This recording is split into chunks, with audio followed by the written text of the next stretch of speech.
welcome to Social Q. I'm your host, Ashley Buffington. Thank you so much for sitting down with me today, and I am very excited for today's episode. You guys know when I created Social Q, I wanted to create a space and a place where I could sit down with local businesses, movers and shakers in our community that are just doing all of the things to make New Mexico an even better place. And so I think today's episode is going to be fantastic, not just for someone that is maybe wanting to start a small business of their own, or, you know, maybe someone who wants to figure out, like, how do I start a coffee business as well? A little bit of everything. And I think that today's guest has really done a fantastic job creating a brand, creating a niche, and he really knows his customer. And I think that that's a huge part in creating a really successful business. And so I'm super excited to have I have to, brag a little bit, a very good friend of mine, Thaison Garcia, who is owner of Rust is Gold Coffee. Welcome, Thaison. Thank you for having us. Yes. How does this sound? You sound perfect. Does my voice sound okay? Yeah, it sounds wonderful. Yes, your voice sounds perfect. It seems like you've maybe done this before.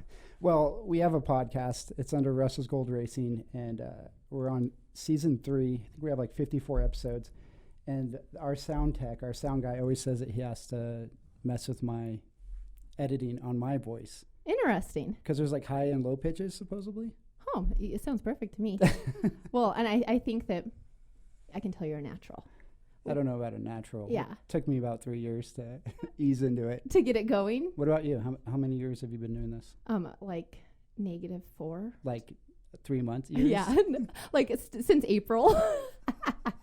And do you like it? Oh, I'm loving it. Absolutely. Are you really? Yeah, it's super fun. Well, I mean, I'll give you guys a little bit of backstory. So Thaison and I, we first met at UNM. We were both in education. We were in the same cohort, which, I mean, we could probably just do a whole episode on our cohort. Yeah. But so I think that as a teacher, you're like naturally into like entertaining. Sure. Like, and you enjoy like talking and having conversation with people and pulling things out of people. Mm-hmm. And I think that this is like the perfect platform for that. Well, like as a good educator, as you are. Oh, thank you. I mean, how long have you've been doing that for? What, 12 years? Is this 12 years for 15. us? No. Yes. Okay, so I promise. Yeah, we're that old, Thaison. Sorry, I hate to give you the news flash. Dated yourself. I know. It's the kids still tell me that I look like I'm in my mid-20s. I'll take it. Oh God. They just want an A. They stopped telling me that a long time ago. No. For our listeners, this podcast is. Is it podcast? This is a live show. So yeah, podcast. we do record it, and we're working on getting on the app. Yeah. So I just want to, precursor that this episode's going to be off the rails because we've known each other for so long. Absolutely. That we're not going to follow. I mean, if you want a train that's going from point A to point B, this isn't it. This is not going to be the train. We're going to derail. Totally. This is probably going to be the biggest derailed episode you've ever had. Probably, and I'm okay with that. Are you good? Yeah, I'm totally good with that. Quick story, because like you were saying, as an educator, you have to be like a comedian. You have to be somebody's mom, somebody's dad. You got to be everything, all right? The things. You got to be a police officer in a way. You got to be a detective. Yes. If you got a nasty class, you really have to be a detective.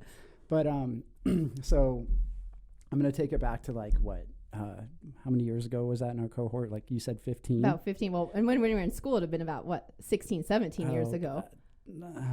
Probably not. No. Let's say like 10. Okay, we'll say 10 years to make everyone feel good. So 10 years ago, we're at UNM, and I had just gotten out of the Marine Corps. I'm getting into education, and I had this like vision of every teacher had to be like maybe that's why I dress the way I do when I'm in my classroom. I'm always like in a shirt and tie and slacks and, you know. Got that dapper style. Yeah, I just want to play the part. So I had this idea that all teachers had to look that way. And we have this meeting at Arroyo del Oso, which is the elementary school that we're going to be student teaching. You have to do this for like about a year and a half before they can find out if you're crazy enough to become a teacher. Yeah, exactly. So I walk into this meeting, and it's all of us college students, and like it's totally not professional. We're just walking in the teacher's lounge. We're going to meet the principal and like a couple of the staff there. And I walk in, and I'm like wearing like a shirt and tie and like slacks. Yes, I remember this actually. Dressed up, and I walk in with like a little clipboard, and I was thinking, okay, this is like a first impression. You got to be good. And I walked in and I saw like you and Michelle there, and you guys were dressed like totally down. I think you guys were wearing like tank tops or something. I mean, probably. It was totally. It was probably the end of summer, You had, right? like, clutch purses and stuff, and I was like, am I in the right spot? Are we? You're like, am I- wait, is this where I'm supposed to be? Excuse me? Is this the future of education? Okay. But I was like, surprised in a way. I had this vision that like we're going to be in there and there's going to be a bunch of elderly teachers in there, and Right. to a degree there kind of was, but then it was what made it kind of cool was there was like this new generation of educators like yourself, Michelle, me, Jared, and a couple others that like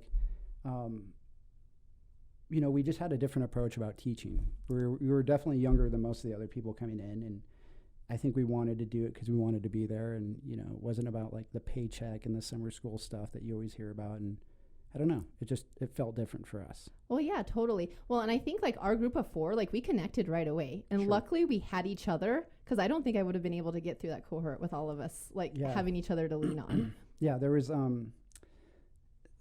don't want to be like rude, but like some of the people that were in that cohort, like elderly people, like, when you see somebody as a teacher and you're like, this person should not be with kids. Like it's a little late to maybe start this job. Yeah. Yeah.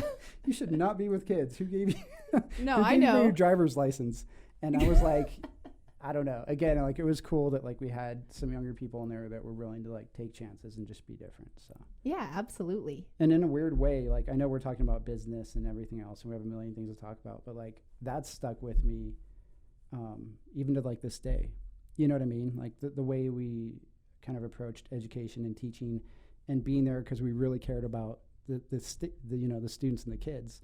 And not like all those other things that come with it. Like I still think about that to this day. Oh yeah, absolutely. Oh yeah, I totally do. And I think that because we were all there, like, talking and kind of like cheering each other on, and we all did kind of have that new like forward way of thinking about education. Yeah, I think it really did bond us. No, for sure. It's I think like, I could probably say this too for Michelle. I mean, I know she's like a principal and she does coaching, and I know Jared, a good buddy of ours over at Cleveland, he's like the head of the math department. Like all of us, we still have like these really cool bonds with our students that I don't think a lot of teachers get.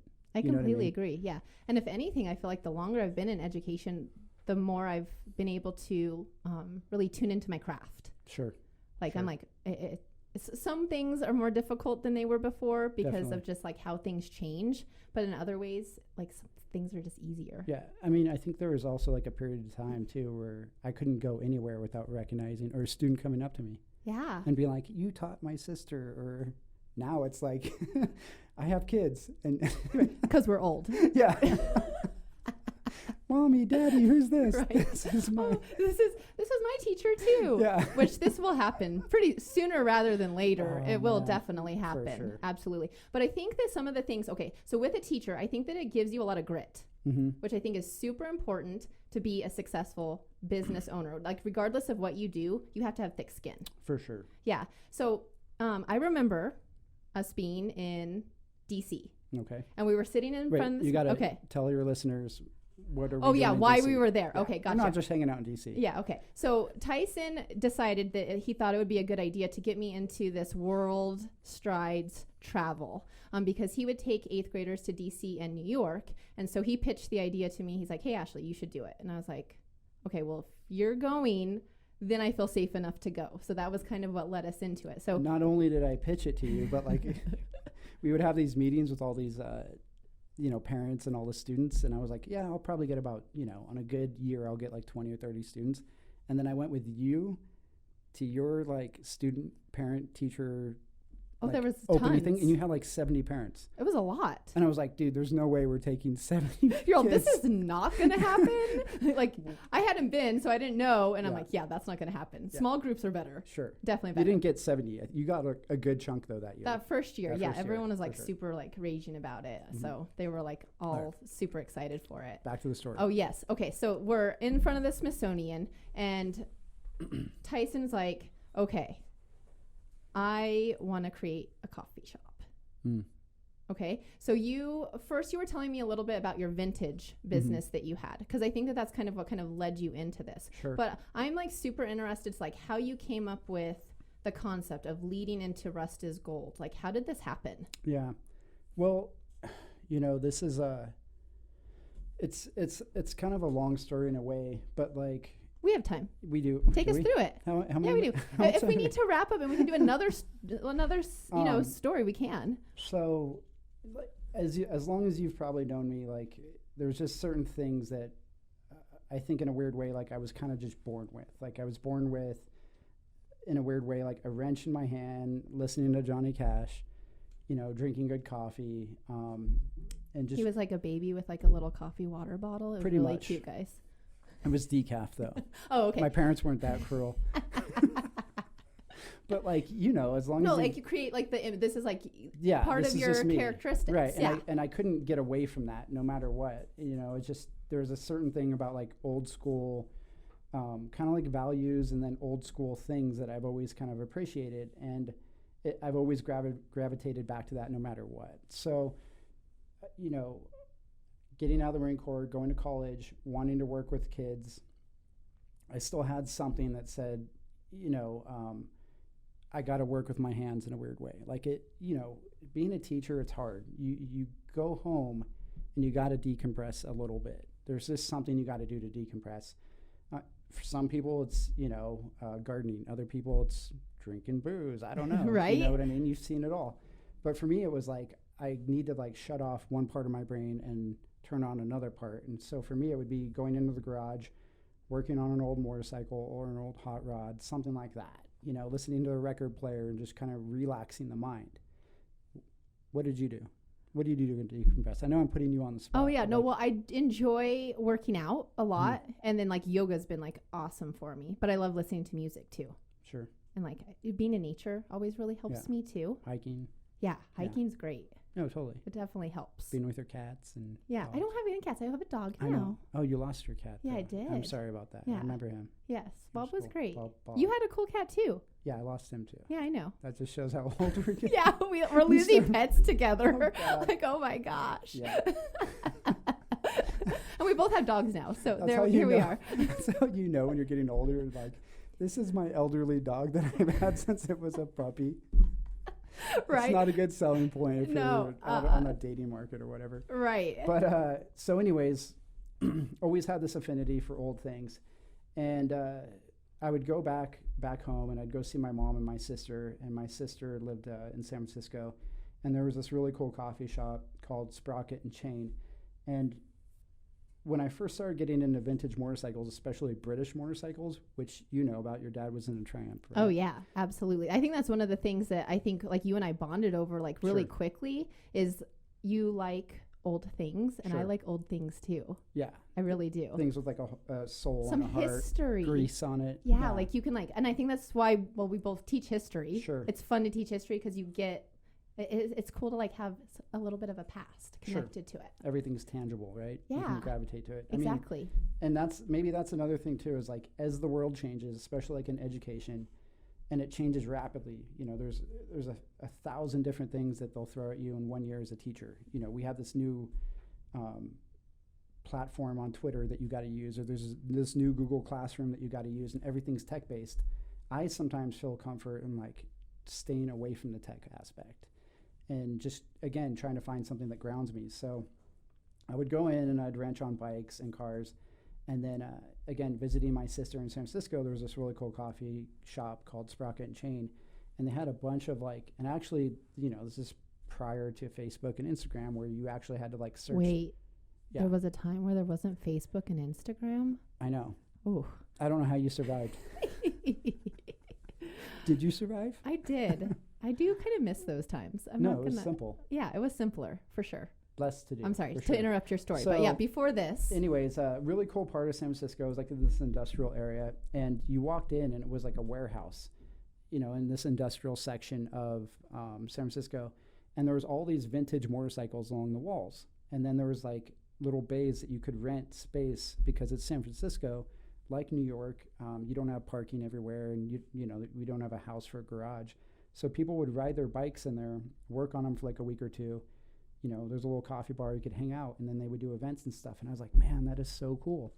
So a couple years later, I started seeing all these other coffee shop, motorcycle shops start popping up. And this is prior to like even the thought of this, into the cosmos. Before that, it was like every motorcycle shop would be like usually like a brand new motocross shop or like some greasy, Harley biker shop that, you kind of had to know somebody to almost get into. Like it wasn't like you could just walk into the parts spot and just be like, hey, can I get this, carburetor? And there was a different feel back in the earlier days of like going to a motorcycle shop. It didn't have the same feel that it does now. Right. Like you had to kind of like know a guy. Almost. Kind of a thing. Yeah. You had to know a guy, and you almost had to be like, as a young kid, you couldn't be like a young kid just walking into an old bike shop and expect that like somebody would, treat you a certain way.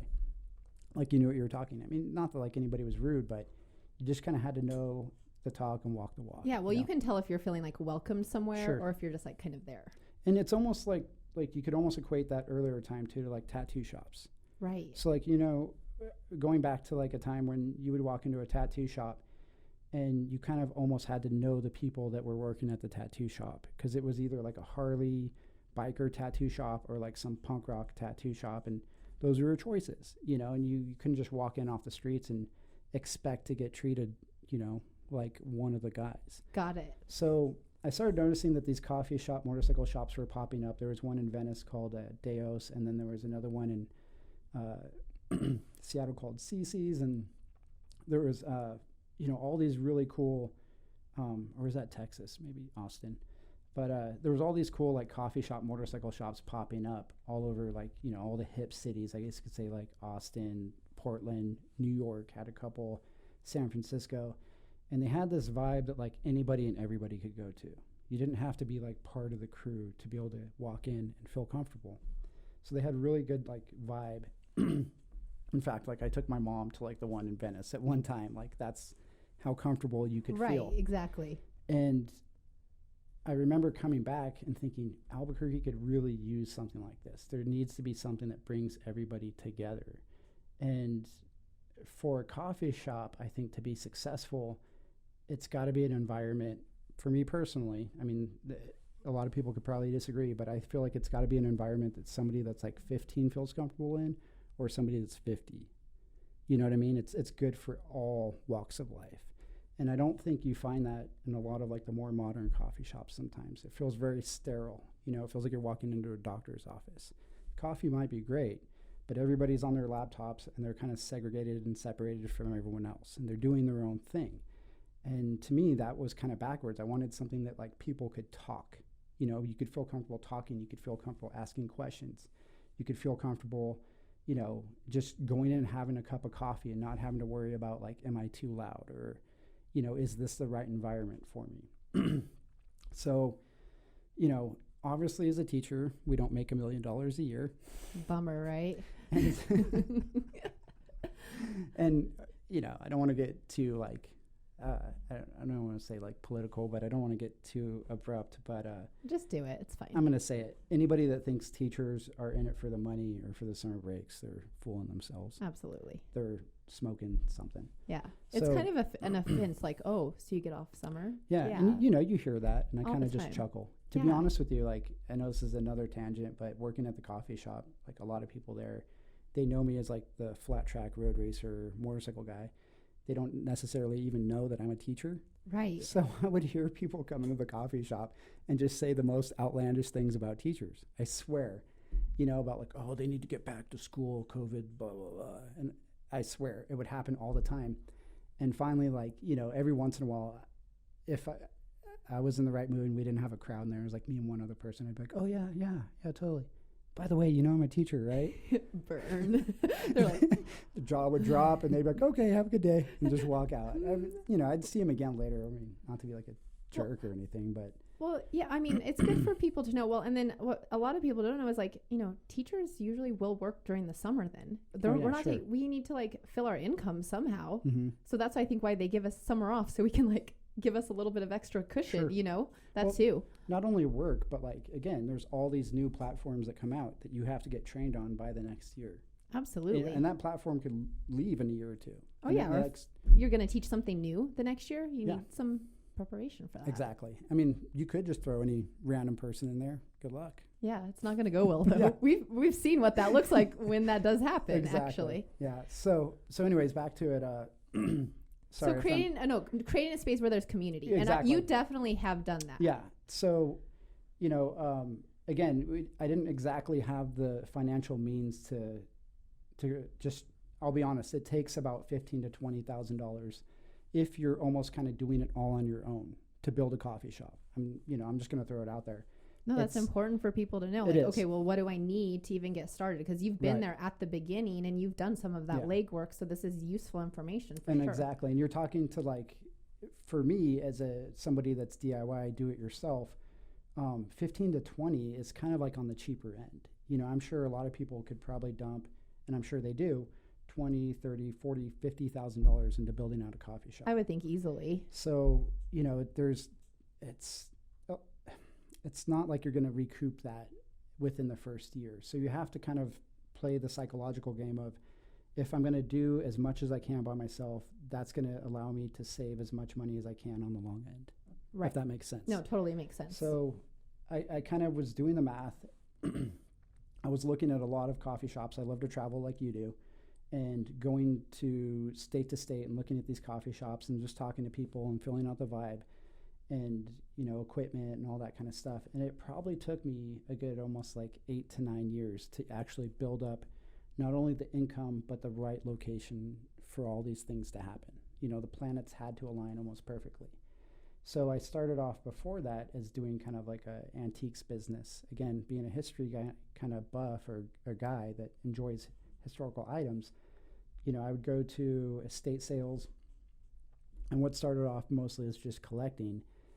I'd go to estate sales, or I'd go to a garage where I was looking for a motorcycle part that somebody had. Again, prior to like Facebook or Instagram, you actually had to go out and search, and I'd see all these cool things like oil cans or signs or gas pumps and stuff like that, and I was like, oh man, that's really cool, and kind of just work those kind of things into the deal. I'll buy this bike, but would you mind throwing in the sign or these oil cans, or what are you going to do with these old cans or whatever? And usually, they'd throw it in. And then I started noticing that I was building up a huge collection of stuff in my garage. You're like, I might have a problem. Yeah, it was like spilling over. And you really know how bad your fanaticism gets when you can't even like walk through a garage. Right, or exactly. you have to buy a shipping container to put into your backyard. Yeah, you're like, I'm going to need extra storage for my stuff. Exactly. But I saw all this stuff, and I had all this stuff, and I remember seeing like American Pickers coming out and all these other kind of cool shows. And there was a point in time where, you could make a decent amount of money buying and selling these items. So I would go to different pop-ups around town, which is basically like a market, and I knew enough people that they would invite me in. I'd set up a booth, style it really nice, mark up all my items, and then, put tags on them and just basically sell whatever I could. And you want to shoot for like 30 to 40%. That's the basic sales kind of scheme you're looking for. Right. And then Instagram and Facebook comes out.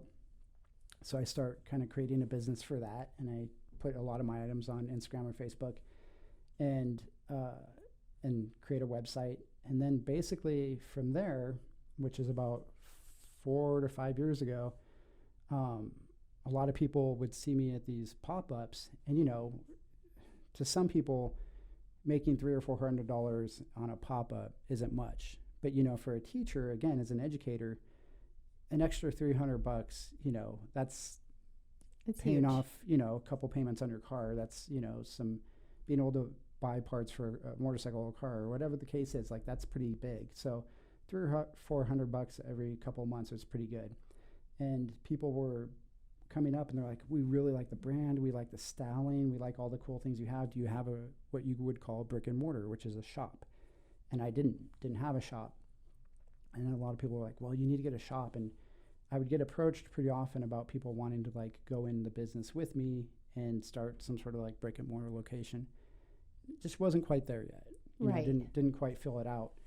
And then finally I got to a point where I was actively seeking locations, and in Albuquerque, and I knew Central was going to be kind of a mess. I have a couple of friends that have businesses on Central, it didn't feel quite safe enough, I guess, at the time. I knew Nob Hill was going to be really expensive.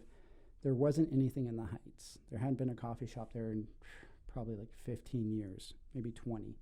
Ironically, one of the locations that I'm at now, which is called we used to be called Cup of Joe's, which is right next to Madison Middle School. Right. So there used to be a little coffee shop in there. Do you remember that? I remember. I drive by and I always would tell myself, I should really stop there. Yeah. And I just never had the opportunity. I never had the opportunity. But you saw it. But I did see it. Exactly. I do know what you're talking about. So that place had been there for about 15 years. And, serendipitous, the way the world works, we ended up moving in there about a year ago, a little less than a year ago, and really made it work. But, in the business has been open for about 3.5 years, the coffee shop / antiques and motorcycles. And it's gone through a bunch of different phases, had its ups and downs at different points. COVID and just business in general is really tricky. But as soon as I opened the doors at my first location, again, had to do all the build out on my own tools, everything. Luckily you're handy. Kind of handy, but I also have a lot of good friends that are handy also. Perfect. So that's what comes into play with like working on your own stuff and being DIY, is that you know enough people.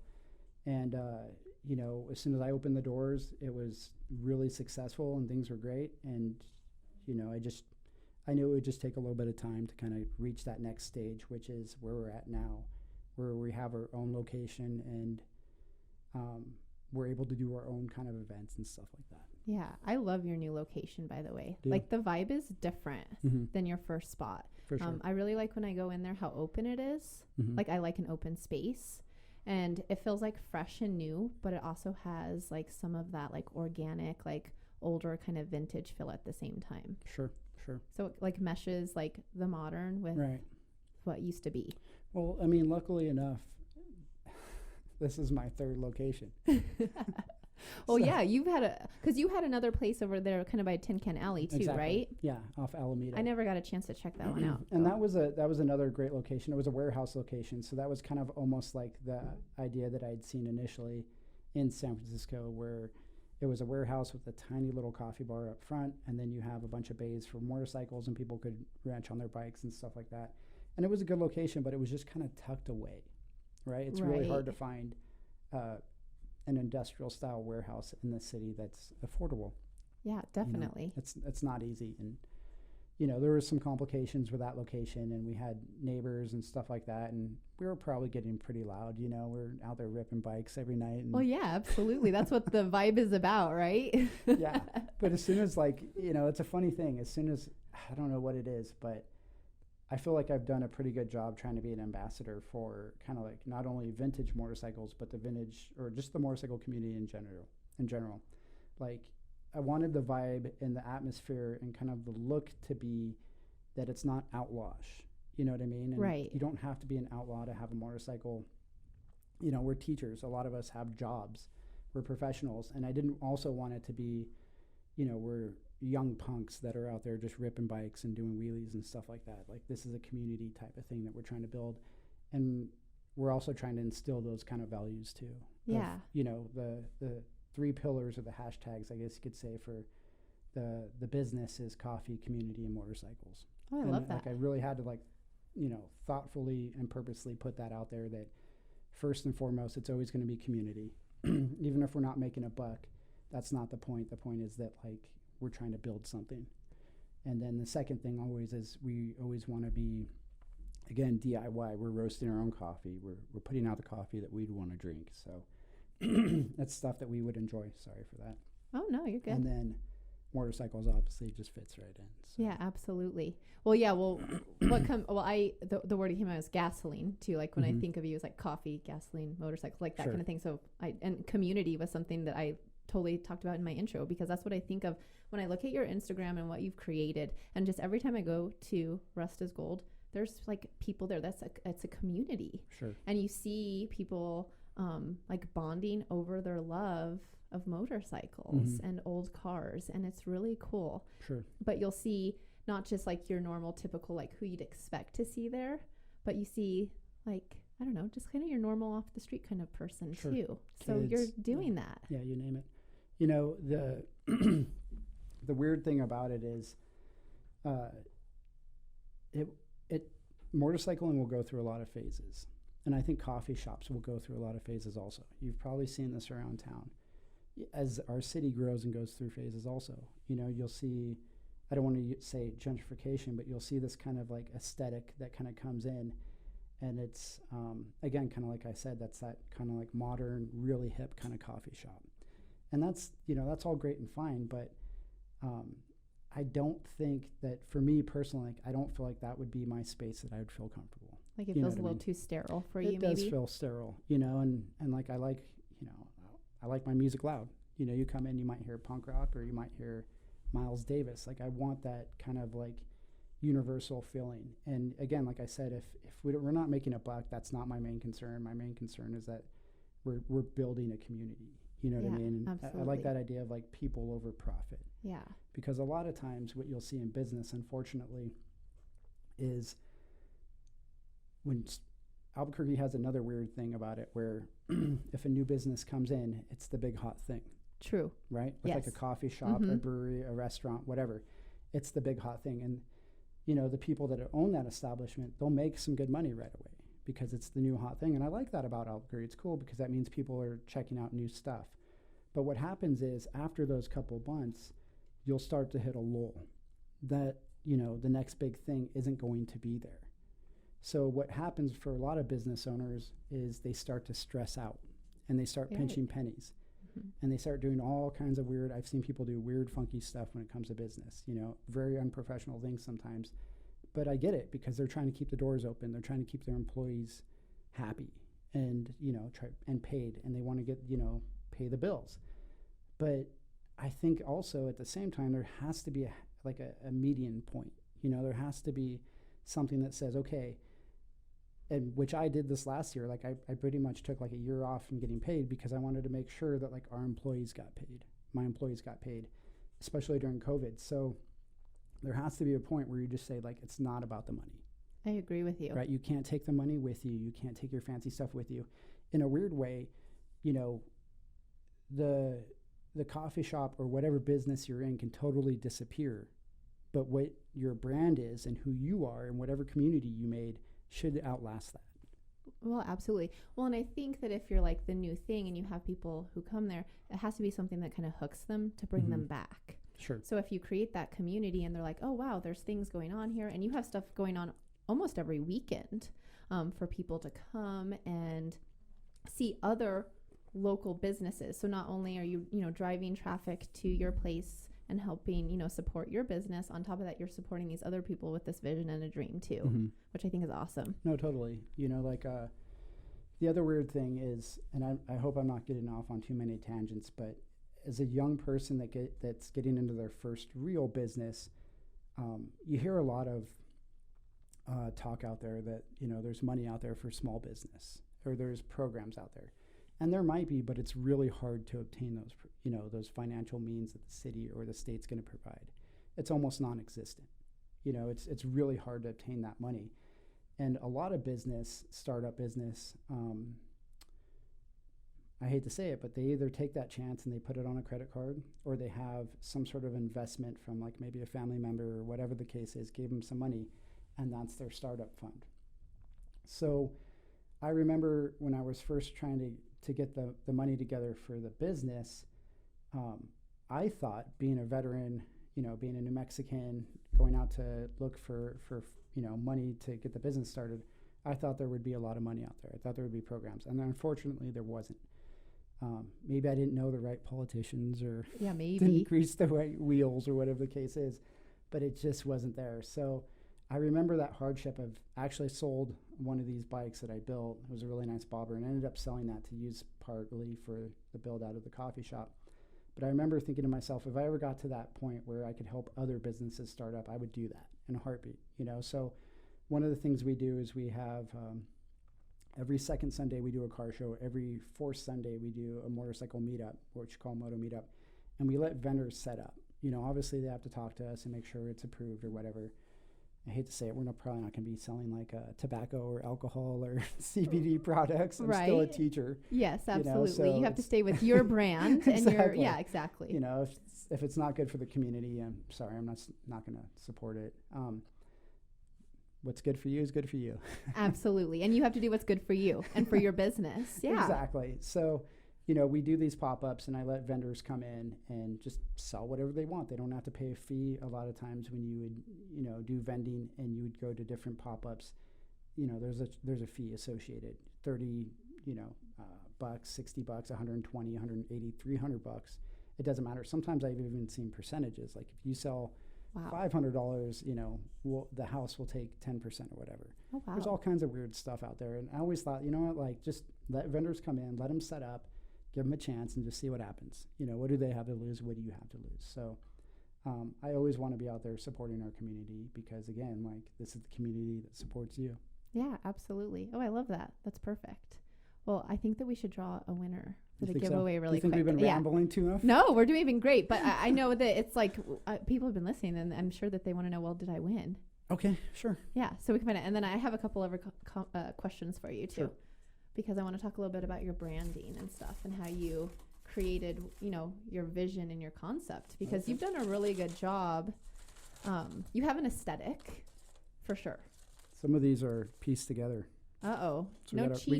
We gotta bust it up a little bit. My brother said you better pick his name. Ashley? Okay, yes, right. Yeah, Ashley what? Yes! Go me! Melissa Crouch. Oh, awesome. Do you know Melissa? Yeah, she's actually a teacher. Oh, well, congratulations, so that's Melissa. That's awesome. What did she win? She won the 2 bags. The 2 bags? Yeah, she won these 2 bags and then your cup. Oh, you're going to give her the whole thing? Yeah, she gets all the things. It's a bundle. It's a bundle package. Okay. Yes, she gets all the things. So you're not doing the slow drill, like one at a time? No, okay. I do like, I like to have a big finale. You get the big chunk. Okay. Well, congratulations, Miss Melissa. I hope you enjoy the coffee. She's teaching over at E Academy right now. Oh, nice. Yeah. Very cool. Congratulations, Melissa. You will love it. And then I'll contact you on how to get your goodies. So long story short, I'll just round this. Oops, sorry. Oh, things are getting wild, people. So Tyson's loud. talking with his hands. Bada bing, bada boom. I am half Italian, so it just comes out every once in a while. What do you mean? What do you mean? It's going to happen. Do you remember that time we were in Little Sicily in New York? And there was that. I love Little Sicily. I mean, unfortunately, like it gets condensed every time we. I know every time it's gotten smaller. I know it sucks, but we were there and we were like going to like that Italian restaurant where you'd always eat out with all the kids, and there was like that older lady. Remember, she was like leaning out of like the 3-story building. Yes. And she was like this old Italian lady. She's like, "Hey, what are you talking about?" And I was like, "Oh my God, girl, this is so stereotypical. It's like, perfect." Oh man, why did we see that? And they would just be like kind of like trying to get us to go into the restaurants, remember? People would be out there, they'd be like trying to hand you menus. The and hustle. Like, come here. And you're like, that really teaches you like the hustle. For sure. It starts raining in New York. Guess what's around? Umbrellas everywhere. Like they just like pull them out. Like talk about people that know how to capitalize on a business opportunity. Dude, right? Like, you don't see hustle until you go to New York. This is true. I mean, they hustle no matter what, which is great. I love that spirit. But long story short, we do all kinds of like raffles and giveaways. We're always doing stuff for charity. And probably, I think it was about 2 months ago, we actually, with a friend of ours, Steve Brown from Kings of Speed, super fast racer too, we built 350 motorcycles, like a little cafe bike, built it from the ground up. Luckily, Steve had all this stuff together for us. And we raffled off the bike. So we were selling raffle tickets at 10 bucks a piece. And we raised about $6,000 for Serenome, which is a really cool charity. And so the event was huge. We probably had like 400 or 500 people at the coffee shop and in the parking lot. It was madness, dude. It was insane. But that's exactly what you're trying to do, so it's great. Yeah. But it is crazy. In doses. Yeah, it is a lot. You learn a lot. But so we have about 400 or 500 people out there, and they're all coming for this event. I mean, we have a lot of cool events, and we'll get a couple hundred people, but not 500 people like in the parking lot. So we roll the bike out, and I was like, we can't get this one wrong. Like, we have all these raffle tickets in this big oil can. Like, we got to make sure we're shaking it up, because there's like about 300 or 400 people watching us as we're drawing this raffle ticket. It's probably the biggest item we've ever given away. Yeah, you can't make it look like it's rigged or No. something. So You're rigged coffee, Rigged but you don't coffee, want to be yeah. like the rigged person like, oh, Tyson Garcia. Well, thank no, you. totally. So I pull out a ticket and I look over at my buddy who's also like a business partner of mine, Stephen Mays, and I'm like, Stephen Mays, you're the winner. And literally like 300 people, like their jaws dropped. You could just see like the jaws dropping and like the pin drop in the air. Everyone's like, what? Like people were so pissed. There was like, I could see people in the front row just looking at me like they wanted to kill me. And I was like, I'm just kidding, dude. It's a joke. Oh, that's great. Oh, so you're kidding. Well, what was your friend in on it? I would have been mad at you because I would have been so excited that I won this bike. I told him a few minutes beforehand. I was like, hey, dude, I'm just going to pull a prank. Just hang tight. Okay, got but, it. like people were so mad. Oh, that's Even when we funny. drew the winning ticket, it was a friend of ours that we do know. Luckily, it's a New Mexican because we had people from like California to New York buying raffle tickets. And it was a buddy of ours named Carl, and luckily, like he won. And when he won, people were pissed off at him. Like a couple, Really? yeah, like Jealous. I can't believe it. They're jealous about it. Well, like you say, like no good deed goes unpunished, right? Well, exactly. Well, sometimes it's karma, you win things. Like Yeah. it just happens. Well, that's funny because I had an event a couple of Thursdays ago I went to, and I was like really involved in the event, and I happened to have won the giveaway too. And I felt at that moment like I was Were like, you hosting it? I wasn't hosting Okay, it. just give me some backstory. What was the event? Yeah, so it was an event for a friend of mine. She was rebranding her event business. Okay. And so she wanted to throw an event to kind of show like, Sure. this is what I can do as an event planner. Okay. So she, gathered different influencers around and things like that. And we went there, we were having a great time, and she drew the winner at the party. And I ended up Was winning. it only one ticket? It was only one Oh ticket. my God. Yeah. Yeah. What did people say? They clapped for me. Like slow clap? Like It was a glare on the side. They were like, mm-hmm.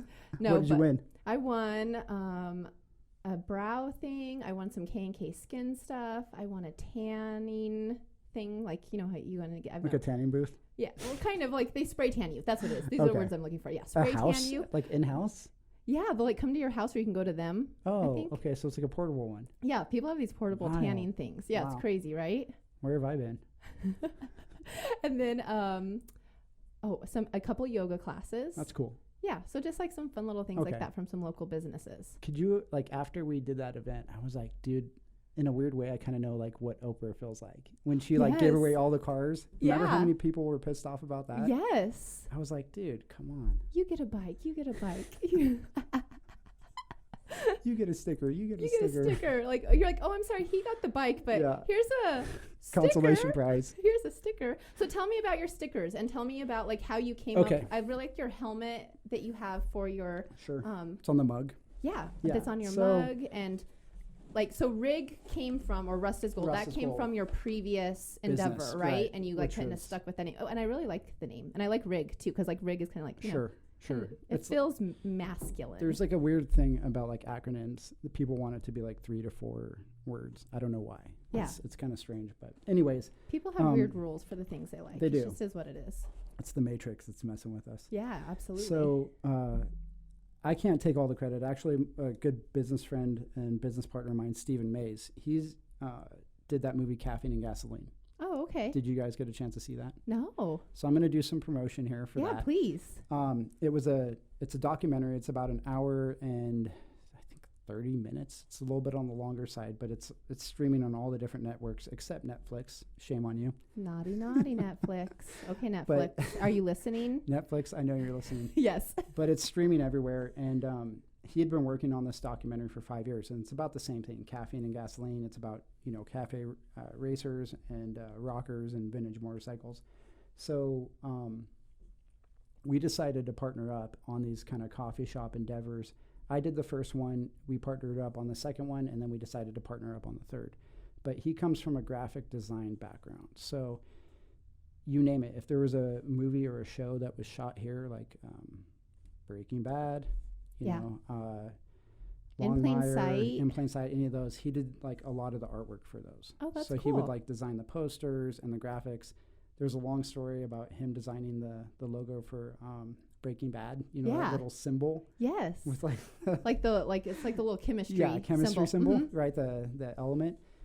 He did that, but I guess one of the things that happens is when you design those kind of things and you put it out for the network or the show, like you don't get credit for it. Like it's out there, it's gone.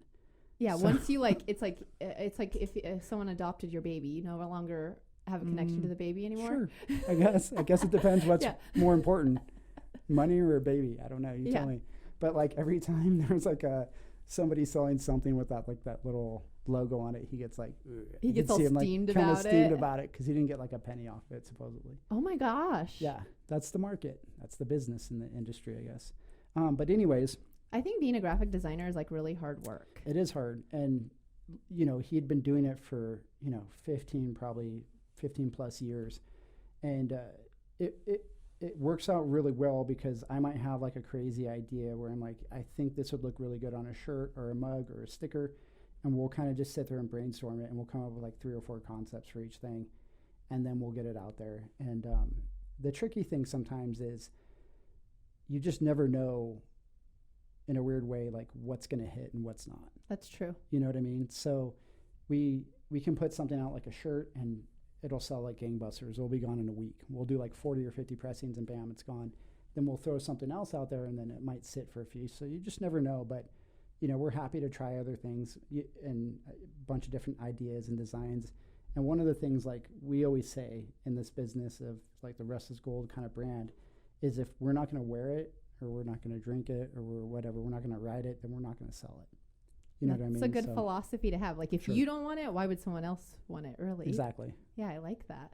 Not that everybody likes my style, but But I mean, you do have an aesthetic that like a lot of people really do like. sure. I go in there and I like a lot of the things. Yeah. Absolutely. One of the things I am a little nervous about from time to time is, whether or not it's how could you say it? Like, I guess, comfortable enough for like the female aspect of things. Because it's very masculine. Right. You walk in and it's, again, we kind of chose it by design, but like dark kind of gray walls and like, vintage wood everywhere and a lot of metal. Yeah. See, I like that. And I also really appreciate that your bathroom is really nice. Like dark. No, that's important.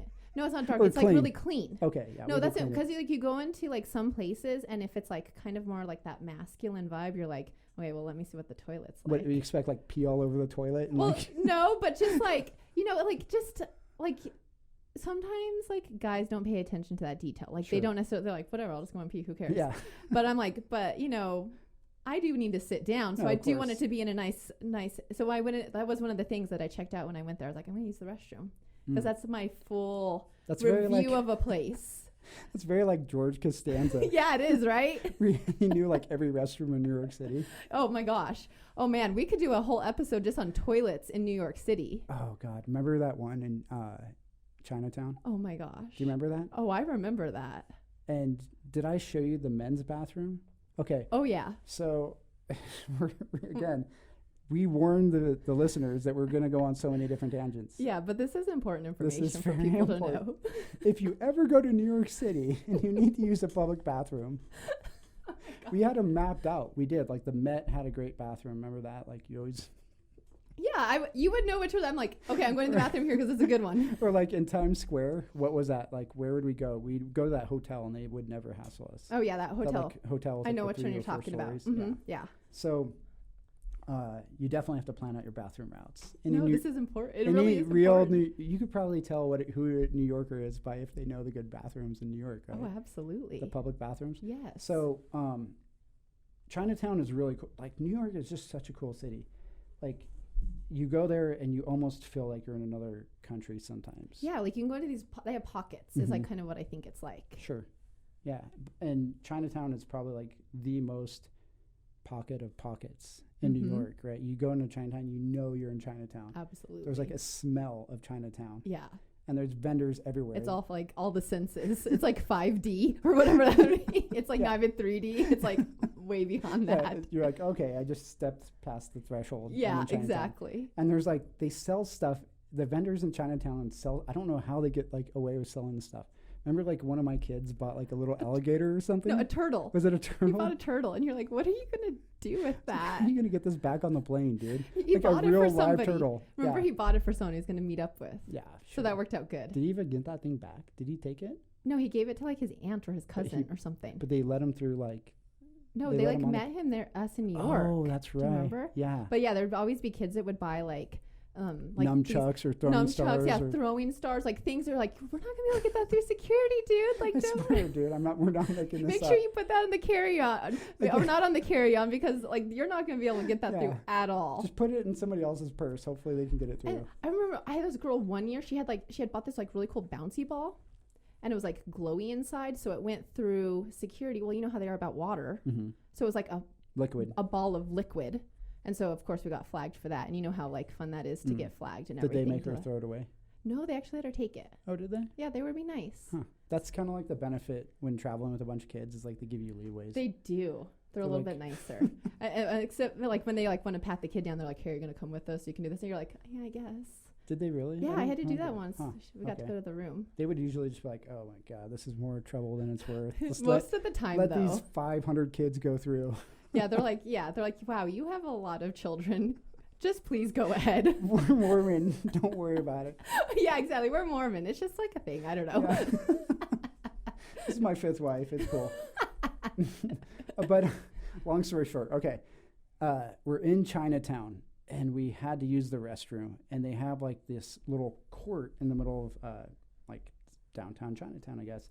And there was all these. It's really cute. It's like how you'd imagine it. They have like all these little tables and like workers are coming out of the restaurant and they're playing like chess or Chinese and they're playing like the little music stuff and everything too. Yep. Seriously, they're playing musical instruments and there's some dudes in the corner doing Tai Chi and stuff.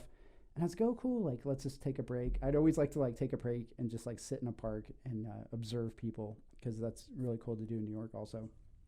And I was like, oh man, I gotta use the restroom. And there's like this public bathroom. Oh my God. So we go, and it's all concrete, and you got to like open this metal door. You got to walk down these steps, and it looks like you're walking into like a bunker, like a bomb shelter. You were like, I shouldn't enter this. I was like, how bad could it be? How bad could it possibly? And I opened the door, and it's like, it was so gross. There's like flies everywhere and graffiti everywhere, and literally there was like, I'm not making this up, like a foot of water. Yeah. Like stagnant water on the ground, and I had to like tiptoe like to the urinal to like, and you're like, hopefully this is water. I was like, that might be the grossest thing I've ever seen. Did I show you the bathroom? You showed it to me. Yeah, the first time you were like, here, I need to show you something. Yeah, you gotta see this, dude. And like, they didn't care. All the people like in Chinatown were like, oh yeah, not even phased. They're like, what's the problem? Yeah. Why are you like even bothered by this? It's offensive. Why are you tiptoeing? Just walk, dude. Just walk through it. It's cool. The women's is just as bad. Like, yeah. Was it? Yeah. Uh-huh. I wouldn't expect anything different. Yeah. Honestly. It's an experience. But I feel like it's almost something like you have to do it. Sure. To have a part of it. Yeah. Well, perfect. God, we went on so many different tangents. How are you going to even, do you have an editor? Oh, no, this is just live. This is happening. You just go. Yeah, we just go for it. I love it. Nice. Well, awesome, Tyson. Well, I had a wonderful time sitting down with you. And I think that you really did share some awesome things about, someone who is maybe aspiring to do something similar as you. As a teacher, you are an inspiration to your students. I know that. Like, when I worked with you, the kids adored you. They loved you. We were always their favorites. Like, it's just, it's just how it is, And so you're showing them that you can, like, do this and have your passion and your dreams on the other side, and I think that that's awesome. So thank you for doing that. I appreciate it. Thank you for having me on. Yeah, absolutely. And would you share with everyone your socials, so if they want to follow what Rust is Gold is up to? Let me actually pull out my phone, because we have like you have a lot, but yeah, I want people to be able to find all of the things. So tell where can they find the podcast first? That's under Rust is Gold Racing, and you can find that pretty much on all the different platforms. We're on episode 53. We're on season 3. Or year 3. So you can go to iHeartRadio, Amazon, Yoohoo, all those work. A lot of cool guests. We also have a YouTube channel called Rust is Gold Racing also, or Rust is Gold Coffee and Garage. So we have a lot of guests that come onto the YouTube channel. We do tutorials on how to work on bikes, fix bikes, a little bit of racing, stuff like that. They're not the most professional, but we're making it work. We also have You have to start somewhere. I don't want to sit there and edit all day long. Oh, I know. Exactly. You got to move. You got to live your life. Yeah, there's too many things to do besides editing. I don't even want to be in front of a computer. When I leave work, it's like I don't even want to see a computer. I know what you mean. I hate to say it. Yeah. But we also have an Instagram, which is Rust is Gold Coffee, Rust is Gold Coffee and Garage, Rust is Gold Racing, and then Yahoo too. So if you want to come to any of our events, you could just pull up any one of those social medias and find out what we're doing, along with the website. Yeah, the website too. Oh, perfect. Well, Sure. awesome. And I actually did want to talk to you about the racing, so I think I'll have to have you on again, so you can, because I think that's a whole other thing. Yeah, that you're totally. doing. We're trying to build up. We do. Long story short, too. We do. I've said that like 10 times. It's totally fine. Long story short. No, you and I can talk forever. I already knew Yeah. that this was going to happen. Well, we used to. I mean, we'd have to sit on a plane for like 7 hours and then Yeah. another bus ride for about another 4.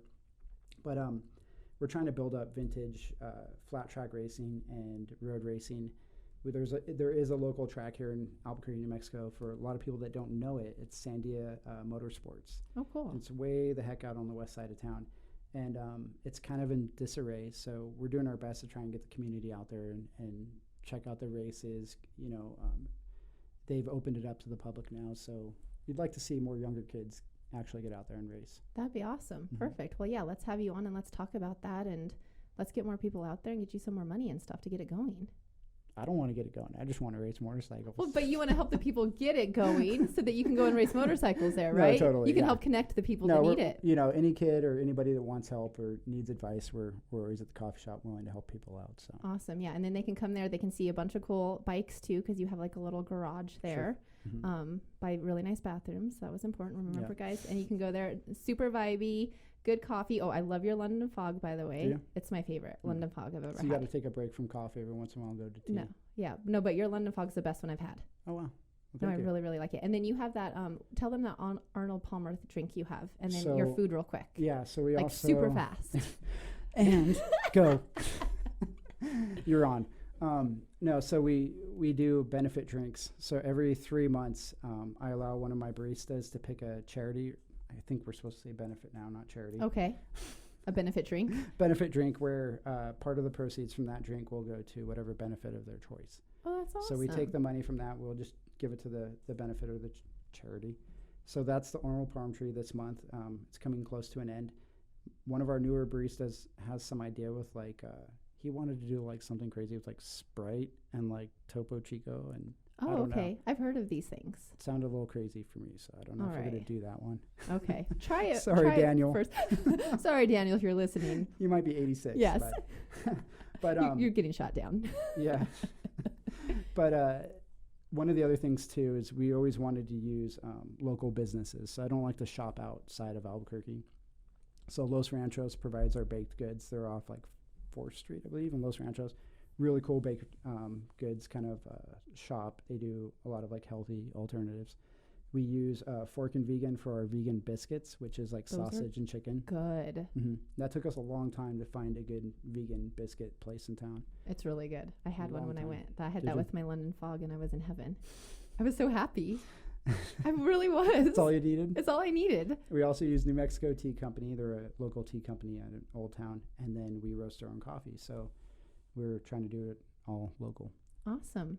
I love it, Tyson. Thank you. Thank you for everything that you're doing. And thank you for spending the afternoon with me and sitting down and sharing everything that you're doing. No place I'd rather be, except maybe the track. Yeah, exactly. I'm like, except maybe racing a little bit Right. longer. You're like, gosh darn, I have to get back into town. So I have to go sit down with Ashley for a minute. We missed the rain. It was a good day. Okay, cool. Awesome. Well, thank you so much, guys. Make sure that you tune in next Friday at 4 o'clock, where I'll be sitting down with Tessa Jones, and we're going to be talking about yoga, guys. I look forward to tuning in with you. I hope that you have an amazing weekend, and make sure you check out Rust is Gold, because they're going to have an event this weekend there for Mother's Day. And have a good one, guys. Thanks.